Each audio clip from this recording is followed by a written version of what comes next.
Get ready for fun! It's Dodo Toon TV!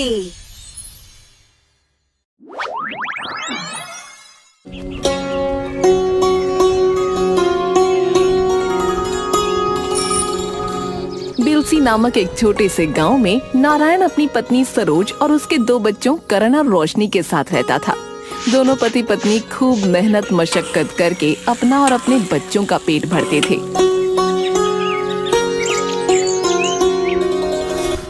Saroj, हर बार ठंड में तापमान इतना नीचे तो नहीं जाता था, लेकिन इस साल तापमान बहुत ज्यादा गिर गया है।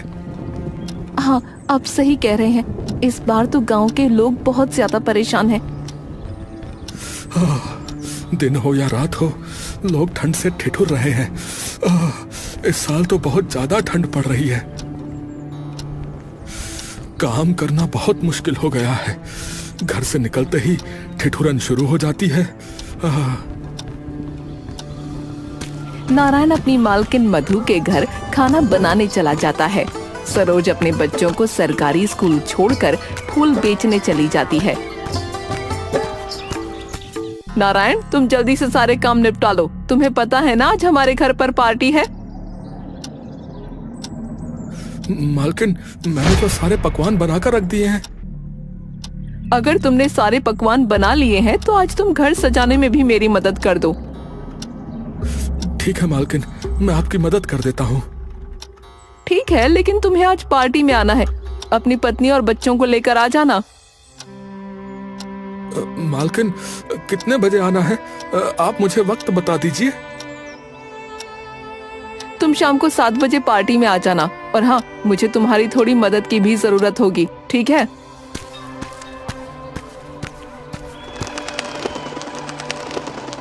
नारायण अपनी पत्नी और दोनों बच्चों को तैयार करके शाम को 7 बजे पार्टी में आ जाता है। पार्टी बहुत शानदार थी। बहन देख, कितना बड़ा घर है, कितना सुंदर है। बाहर कितनी ठंड है, फिर भी इनके घर के अंदर ठंड नहीं लग रही। बच्चों, ये घर गर्म इसलिए लग रहा है क्योंकि मालकिन के घर में हर कमरे में हीटर लगा हुआ है। हाँ पापा, हीटर लगाने से घर बहुत गर्म हो जाता है। भैया, हम भी अपने घर में हीटर लगाने के लिए मम्मी से बोलते हैं। बेटा, अब ठंड कुछ दिनों की मेहमान है, इसलिए ठिठुरन हो रही है। हाँ। कुछ दिनों में गर्मी का मौसम आ ही जाएगा और तुम लोगों को बहुत गर्मी लगेगी। गर्मी आने में अभी बहुत दिन है। हाँ। मधु के घर की पार्टी तो बहुत अच्छे से हो गई और मधु का दोस्त संतोष उसके नौकर नारायण के खाने की जमकर तारीफ करता है। कुछ ही दिनों में सर्दियां और बढ़ जाती हैं। मधु, कुछ दिनों में तुम्हारे पति का जन्मदिन है, तो क्यों ना फिर से नारायण से ही खाना बनवाकर घर में एक छोटी सी पार्टी दे दे? संतोष, बात तो तुम्हारी बिल्कुल ठीक है। पिछली बार भी सबको नारायण के हाथ का खाना बहुत पसंद आया था।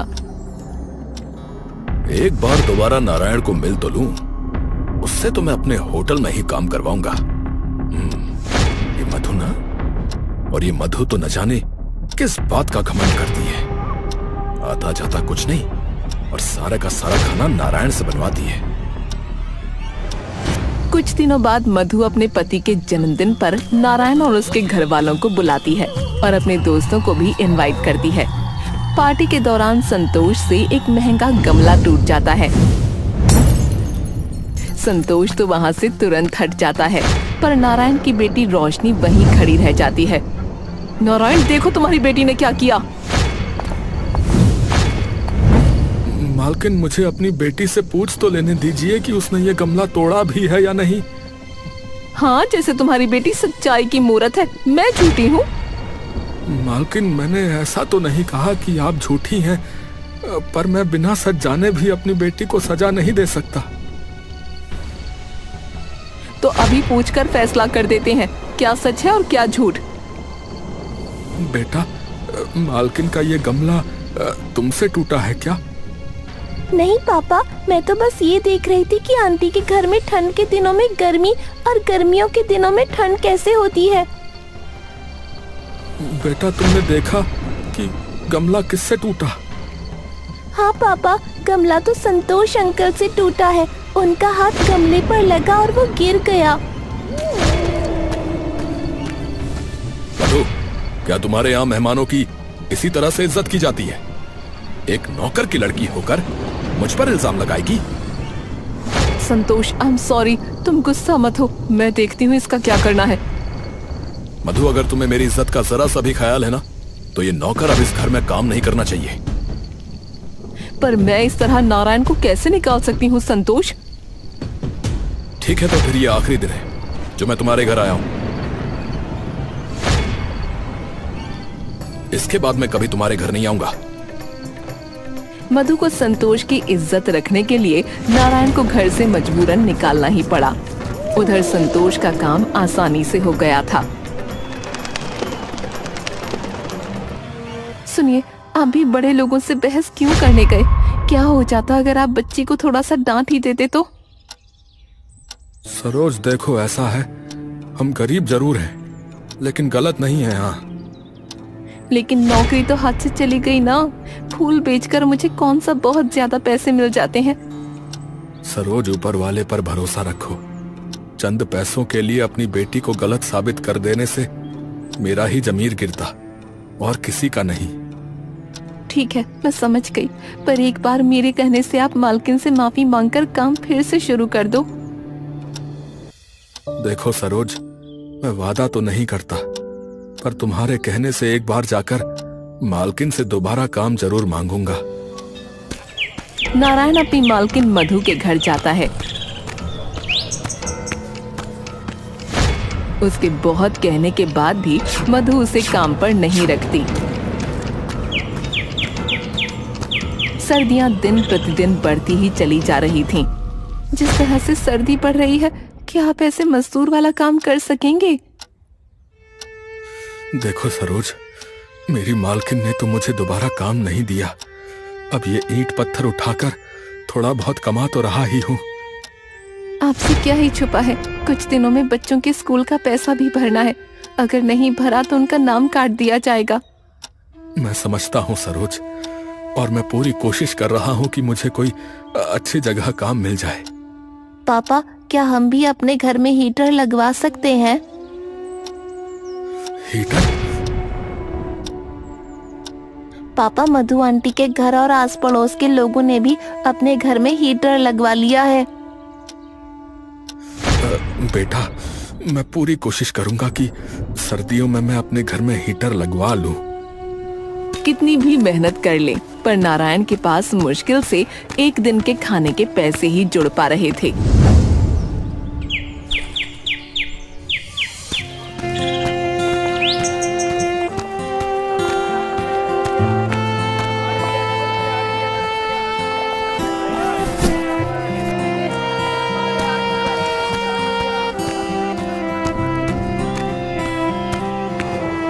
हे भगवान, अब तो खाना बनाने के लिए आटा भी नहीं है।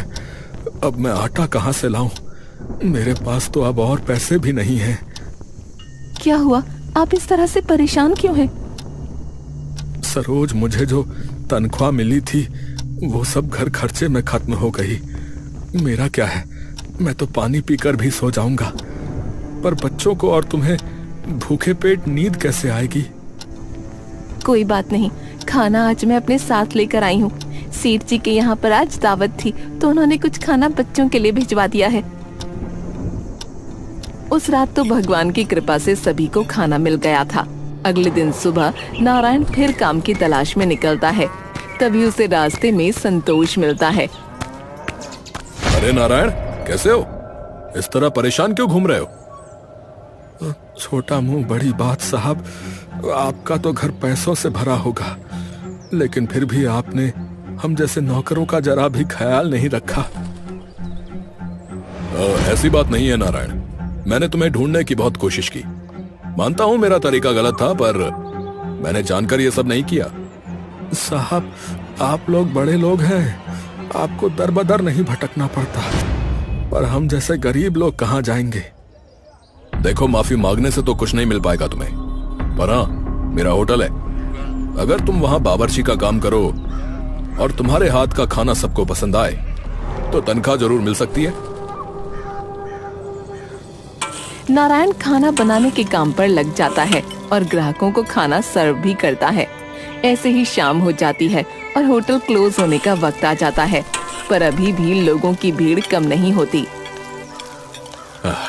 चलो, आज तो सारी डिशेस बिक गई और भीड़ भी कम नहीं हुई, इसलिए कल से तुम्हें और डिश बनानी होंगी। साहब, मैं बहुत ही स्वादिष्ट नाश्ता भी बनाना जानता हूँ। ठीक है, तो ये लो आज के काम के पैसे, 500 रुपए। धन्यवाद साहब, आपने आज मेरे घर वालों को और मुझे भूखा सोने की नौबत नहीं आने दी। नारायण होटल से निकलकर सबसे पहले राशन की दुकान पर जाता है। वहाँ से राशन का सामान खरीदकर घर आ जाता है। सरोज, भगवान ने हमारी सुन ली। ये लो, हफ्ते भर का राशन और सब्जियाँ। आपके पास इतने सारे पैसे कहाँ से आए? कोई अच्छा काम मिल गया क्या? सरोज, भगवान से प्रार्थना करो कि साहब का काम चल जाए, और अगर कल भी इस तरह से उनके होटल में भीड़ लगी रही तो वो मुझे कल मेरी महीने की तनख्वाह बता देंगे। आपको किसी होटल में काम मिला है? फिर तो साहब बहुत अमीर होंगे, है ना? हाँ सरोज, मेरी जो मालकिन थी उनके दोस्त नहीं थे संतोष जी? संतोष जी का ही होटल है, और उन्होंने मुझे आज की तनख्वाह 500 रुपए दी थी। ठीक है, मैं जल्दी से खाना बना देती हूँ। आप हाथ मुंह धोकर आ जाइए और बच्चों को भी साथ ले आइएगा। अगली सुबह नारायण बच्चों को स्कूल छोड़कर वापस काम पर चला जाता है। होटल पर पहुंचकर नारायण नाश्ता बनाता है जो ग्राहकों को बहुत पसंद आता है। नारायण के बने हुए नाश्ते को खाकर ग्राहक बहुत तारीफ करते हैं। अरे संतोष भाई, आपने कोई नया बावर्ची रखा है क्या? क्या हुआ, खाने में कोई प्रॉब्लम हुई है क्या? अरे नहीं नहीं संतोष भाई, हम तो अक्सर आपके होटल पे खाना खाने आते ही हैं, पर आज का खाना हमेशा के खाने से बहुत ज्यादा स्वादिष्ट है। जी शुक्रिया शुक्रिया, ये तो बस हमारे बावर्चियों का हुनर है। ग्राहकों को आज बनाया हुआ नाश्ता कल से भी ज्यादा अच्छा लगा। सारे ग्राहकों का कहना था कि इससे स्वादिष्ट पकवान उन्होंने आज से पहले इस होटल में कभी नहीं खाए। नारायण, तुम्हारे हाथ में तो जादू है। तुम्हारे हाथों के बने हुए पकवान खाकर ग्राहक एक एक्स्ट्रा प्लेट खा रहे हैं। तुमने तो कमाल ही कर दिया भाई। सब ऊपर वाले की देन है साहब, वो जो दे उतना बहुत है। नारायण, आखिर तुमने ऐसा क्या मिलाया इन पकवानों में जो ग्राहक इतनी तारीफ कर रहे हैं? साहब जी, कुछ खास नहीं मिलाया है, बस थोड़े से नमक मिर्च मसाले जो है बराबर मात्रा में डाले हैं। बस इसी तरह रोज सब पकवान बहुत जल्द ही खत्म हो जाएं तो मजा आ जाए।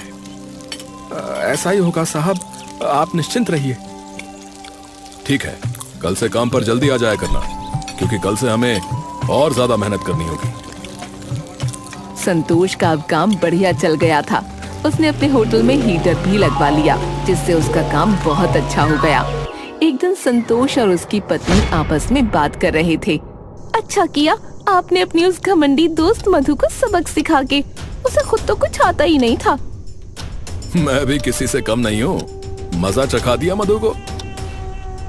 अब उसका नौकर भी हमारे हाथ में और चांदी चांदी अपनी। ऐश से जीने के दिन है हमारे। नारायण के कारण अब मेरा होटल कभी खाली नहीं होता। ध्यान रखना कभी मधु को इस सच का पता न चले। तुम उसकी चिंता ना करो, मैं संभाल लूंगा। मधु संतोष के घर के बाहर ही खड़ी थी, जिसकी वजह से उसे संतोष का सच पता चल गया। मधु संतोष से मिले बिना वहाँ से चली गई। अरे फु, फु, फु। अरे अरे, ये किसने बनाया खाना है? इसमें मांस और छिपकली निकली है भाई। सर गलती हो गई, हमारे खाने में कभी आज तक ऐसी शिकायत नहीं आई। अरे तो क्या मैं झूठ बोल रहा हूँ? बेवकूफ नजर आता हूँ मैं? इस मरी हुई छिपकली और इस सड़े हुए खाने का पैसा दूंगा मैं तुम्हें, हैं? नहीं नहीं सर, आप बिल्कुल पैसा मत दीजिए, हम आपको नई डिश बना के देते हैं। अरे मुझे किसी प्रकार की डिश नहीं चाहिए, मैं एक वकील हूँ, और तुम्हारा ये होटल बंद करवा के रहूंगा। देखिए ऐसा मत करिए, ये होटल ही मेरा सब कुछ है। मैं तो रोड पे आ जाऊंगा। मैं आपके हाथ जोड़ता हूँ, आप केस मत करिए। आप चाहे पैसा मत दीजिए, आप पूरे महीने फ्री में खाना खा के चाहिएगा, पर प्लीज आप केस मत करिए सर। अरे इतने बड़े वकील को रिश्वत देते हो? मुझे भिखारी समझा है कि मैं फ्री में खाना खा के जाऊंगा? कभी नहीं। और ये केस तो मैं करके रहूंगा। तुम्हारा ये होटल बंद करवा के रहूंगा मैं। अगर इस होटल को मैंने बंद नहीं करवाया ना, तो मेरा नाम भी राजनाथ नहीं।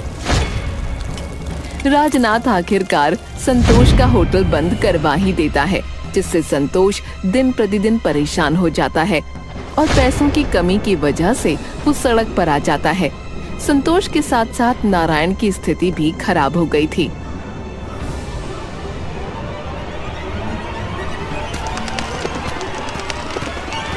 नारायण, सुना है तुम जहाँ काम करते थे उनका होटल बंद हो गया है।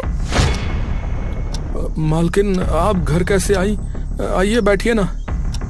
नारायण, मुझसे जो भी गलती हुई उसके लिए मुझे माफ कर देना, पर क्या तुम मेरे घर पर काम कर सकते हो? जी मालकिन, ये तो मेरी किस्मत है कि आपके यहाँ मुझे दोबारा काम मिल गया।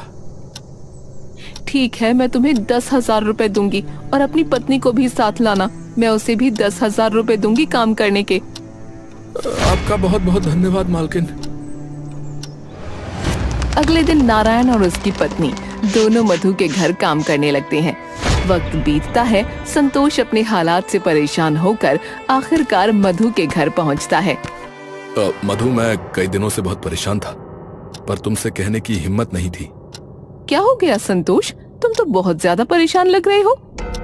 मैं पहले तुमसे माफी मांगना चाहता हूँ। मैं समझी नहीं, किस बात की माफी संतोष? नारायण की बेटी ने वो गमला नहीं तोड़ा था और मैं जानकर नारायण को तुम्हारे घर से निकलवाना चाहता था। पर नारायण से तुम्हें क्या फायदा होता है संतोष? नारायण बहुत अच्छा खाना बनाता था, इसलिए मैं उसे अपने होटल में रखना चाहता था। मैंने किया भी वही, उसे यहाँ से निकलवा कर अपने होटल में रख लिया था। तभी वहाँ पर नारायण और उसकी पत्नी दोनों आ जाते हैं। उन दोनों को देखकर संतोष हैरान और चकित रह जाता है। नारायण, तुम यहाँ कैसे काम कर रहे हो? वो तुम्हें नारायण नहीं, मैं बताऊंगी। ये सब क्या चल रहा है? मुझे तो कुछ समझ ही नहीं आ रहा है मधु। मुझे ये बात बहुत पहले ही पता चल गई थी कि जो कुछ भी हुआ वो तुम्हारा किया धरा था। जब मधु कुछ बताती, वहाँ राजनाथ भी आ पहुँचा, जिसे देखकर संतोष के साथ साथ नारायण भी हैरान रह गया। मालकिन, यही तो थे जिन्होंने संतोष जी का होटल बंद करवा दिया। मधु, तुम इन्हें भी जानती हो क्या? सबके सवालों का जवाब मिलेगा। राजनाथ मेरा ही दोस्त है। जब संतोष ने मेरे साथ धोखा किया, तब मैंने राजनाथ को सारी बातें बताकर ये प्लान बनाया और इस प्लान के मुताबिक मैंने सारे काम कराए ताकि संतोष को अपनी गलती का एहसास हो जाए। तुम्हारा होटल मैंने टेम्पररी बंद करवाया भाई, तुम्हें बस तुम्हारी गलती का एहसास कराने के लिए। पर आप लोगों ने अपने इस खेल में मुझे क्यों शामिल किया? ये गलती मेरी ही है। ना मैं उस दिन वो सब करता और ना आज नारायण या मुझे ये दिन देखना पड़ता। तुम माफी के लायक तो हो नहीं संतोष, पर मैं फिर भी तुम्हें माफ कर रही हूँ। देखो मधु, मैंने तुम्हें धोखा देने का कभी नहीं सोचा था, पर तुम्हारे घमंड के कारण मैंने ये सब करा और इसमें मेरा भी फायदा था। दिन बीतते गए और मधु ने नारायण को 15,000 की तनख्वाह देना शुरू कर दिया था। संतोष का होटल भी उसे वापस कर दिया गया। एक दिन नारायण काम पर जा रहा था, तभी उसे एक दुकान पर हीटर दिखा। भैया, ये हीटर का क्या दाम है?